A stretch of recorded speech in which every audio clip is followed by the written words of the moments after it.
Let's see if I can tell this without getting goofed up.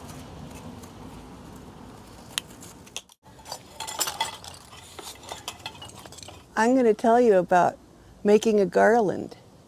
You know, you can make a garland out of just about anything. Flower garland, you can make a paper garland, you can make any kind of garland for decoration.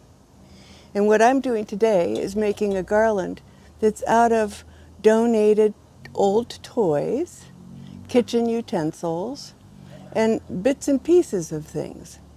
It'll go in Wonderland, and it'll go there because it has a wonderful sound effect.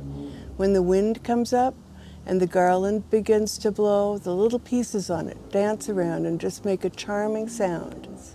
Enlist someone else's help to decide what to use and what to throw away.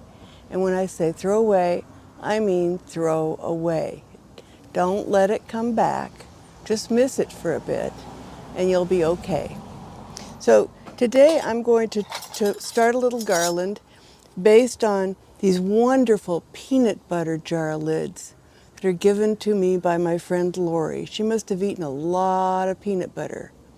But these lids will make a wonderful sound when they're threaded in with other elements on the garland. Here I have a roll of old rusty baling wire. This is the thread upon which I'm going to be placing the items that will clink and clank and make sounds in the wind. You start with any type of object that you want, and since I'm very, very interested in these new lids, I want to make sure that I have metal on metal, at least here and there. You can make the length shorter or long, but you can combine short pieces, and then that gives you less of an opportunity to poke yourself in the eye. Speaking of which, you should always wear eyeglasses or goggles to do this. Metal, metal, wood,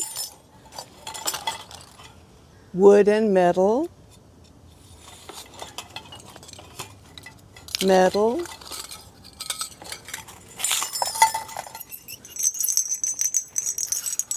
bells are always great, old parts to a percolator, a random doll leg. What's not fun about that?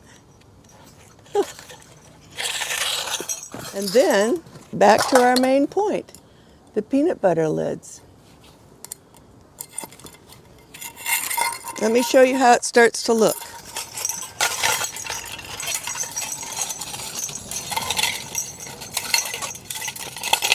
And what a great sound.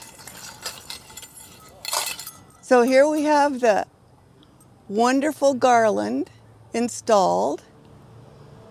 We're looking to make a double-decker garland.